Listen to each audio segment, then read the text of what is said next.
Welcome to my channel. This is Afro-Jamaican and founder of crdea.com. Credea stands for the Coalition for the Repatriation of the Descendants of Enslaved Africans. We're just trying to come home.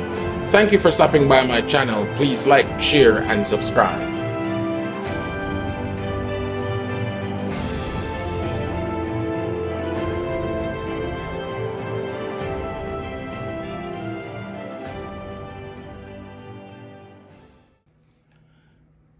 Hey, welcome.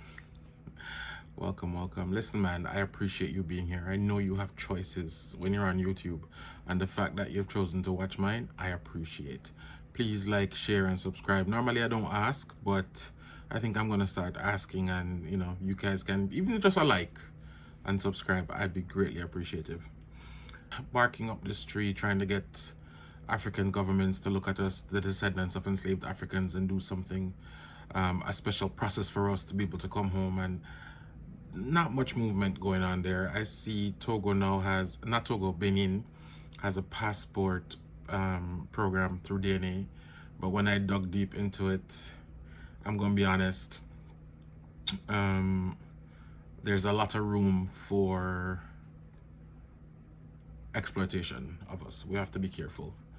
I might be looking at Africans as my cousin, as family. I'm coming home to be with my people, and I've realized that we are not looked on that way, so I'm not going to romanticize it. So let's start business. I have a way that could generate some significant investment for different economies throughout Africa. Let me tell you about it, okay? I call it the Descendants of Enslaved Africans Repatriation Permanent Residency by Investment Program. So really, it's the it's the Repatriation Permanent Residency by Investment Program. That's what I call it, okay? The key points. You have to be of African descent at least 4 generations removed, which means my grandfather's father would have had to come from Africa for me to be able to qualify. And the reason for that is people love their borders and protect their borders. So I know the first thing you go hear is, oh, what if somebody from X country just want to move to this country? So let's make it 4 generations removed. So we would have to be in the West for many years, like 4 generations, right? The second point is 75% African DNA. So melanin. I mean, clearly, if you have the complexion, you should be able to get it, right? But a DNA test should be required. Now, my suggestion is this: the DNA test that is required should be done in our countries that we currently live in. All they have to do, America do it, England do it, Canada do it. You find a agency there locally, wherever you are, and say, we're gonna ask you to do the DNA testing for immigration. Done. We don't need to come to the country to do a DNA test. That's just unheard of. Other countries are doing it this way, and this is more efficient. So I know this might come across arrogant, but this is just my idea. It may go nowhere, okay? So yes, definitely I would say 75% African DNA. And the testing should be done by a reputable lab in the country that you're currently in. So I'm in Canada. I should be able to go to a lab in Canada to get my DNA done, and it's the results are shipped directly to whatever country it is that's going to do this program. Having us come to the country to do it is a little, again, leaves us open to exploitation, and we're trying to avoid that because there's a reason why I'm saying this, okay? Minimum investment of $25,000 US per family. So you need to have $25,000 US in your bank, and you need to have a certain amount of months to spend that money once you're in the country. You get a temporary residence permit for like a year, and after that year, once you've invested the money, then it automatically becomes permanent residence, okay? You have to spend the money. You can't have the money in the bank account to show it and take it back out. You have to invest the money in the country. That is a requirement. Okay, you have a year to invest the money. Okay. Clean police abstract for all family members that are moving with you. And a family is mother, father, and kids. So uncle, sister, yeah, each would have to apply for themselves outside of that. Okay. Permanent residency should lead to citizenship after a certain amount of years. Okay. The next point is what would be the benefits to the economies. So if every applicant is paying $25,000, and when I say paying, you're investing that in the economy, right? If you get 10,000 people to come to your country to invest $25,000 in the economy, that is 250 million US dollars. That's going to be directly invested into your economy.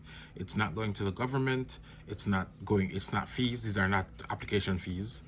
These are going that the person has to invest it. So either you're going to buy land, you're going to buy a house, you're going to become a business partner with a resident, you're going to do a farm, whatever it is.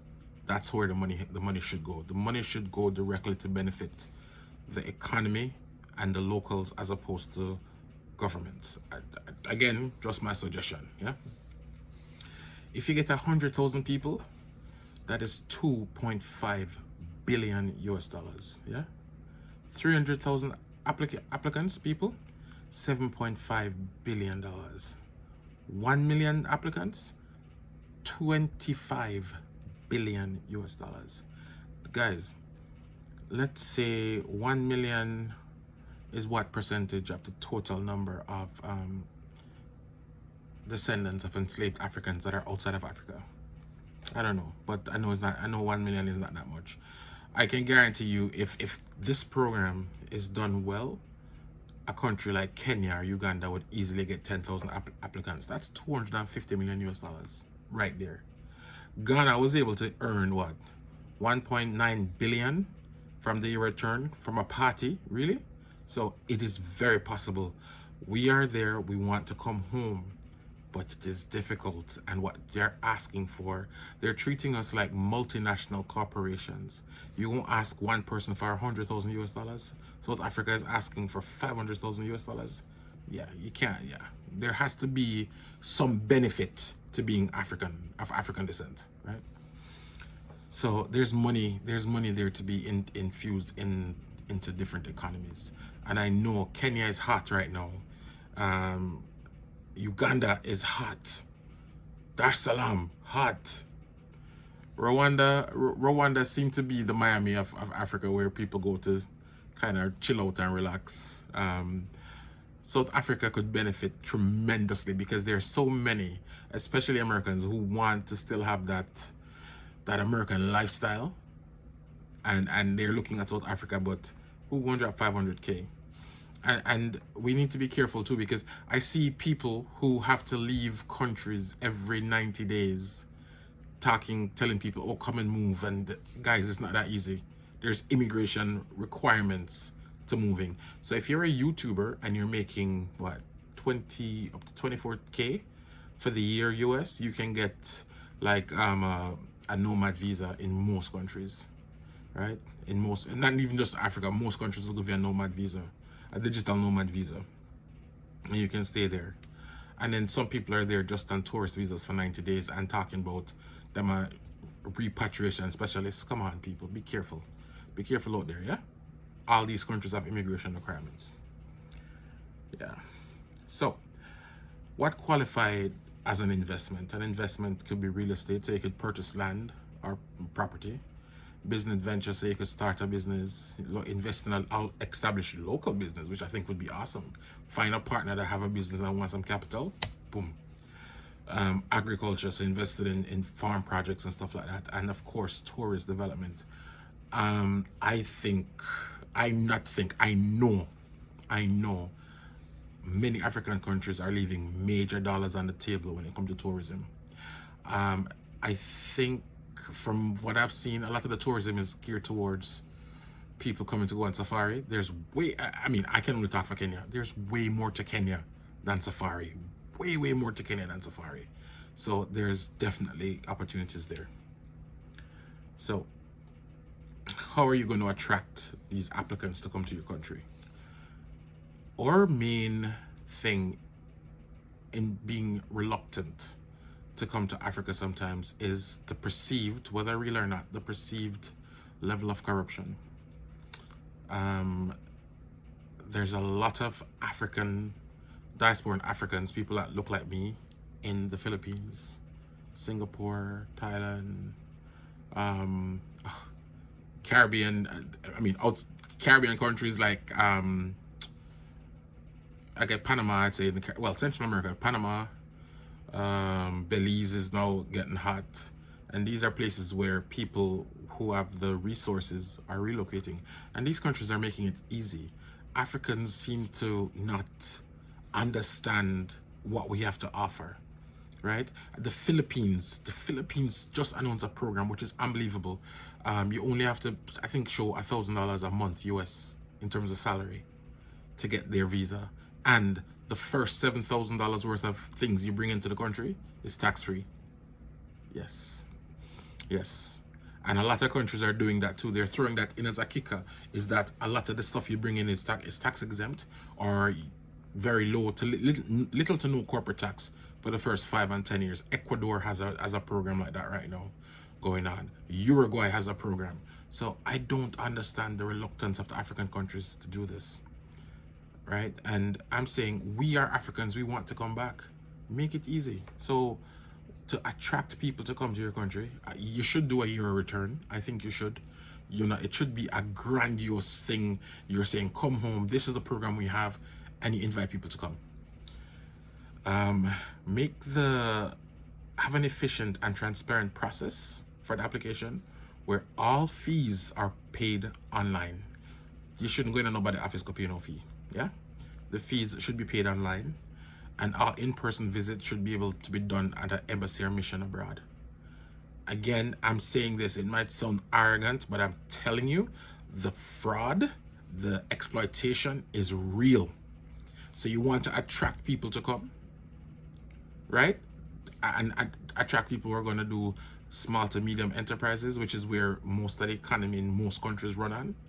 That's what you have to do. You see, the multinational have hundreds and millions of dollars can come in, but they're coming to exploit you. They're coming to exploit you. They're coming to exploit your people, right? I see different nationalities beating Africans for coming to work late and all them something there. Foolishness. We ain't coming to exploit you, right? We coming to build. We're coming to live. We're not planning to come and go back home. This is going to be home. This is the intention. So, an efficient and transparent process where all monies are paid, all fees are paid online. So the fees are not the same as your $25,000. The $25,000 is for you to invest. But let's say your application fee is going to be $500, $1,000, $1,500. That fee is what I'm talking, should be paid online. And then the application requirement should be so straightforward that you don't need a lawyer to do it, because again, exploitation, we're trying to avoid that. And if you make the process seamless, people will come. What I'm saying, if you build it, they will come, people will come. Permanent residency should also be able to serve as a pathway to citizenship after a specific period determined by the country, for them country, them decide, and language proficiency. I think it is important to learn the language, at least one of the local languages, to whatever country you're going to. I think so. And of course, tax breaks for the new corporations, and all countries are doing this. So again, a lot of black people are moving to the Philippines, Singapore, I know Thailand is big, Costa Rica.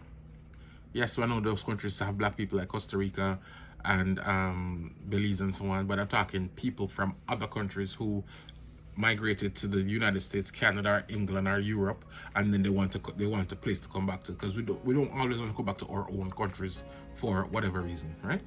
And of course, the Americans who they were taken directly to America, and that's where they are, and they want to leave. So yeah, so I think these things would be able to attract foreign capital to your country, promote economic growth and facilitate the repatriation of Africans from the diaspora, you know, while fostering some level of integration. So anyways, that's my 2 cents.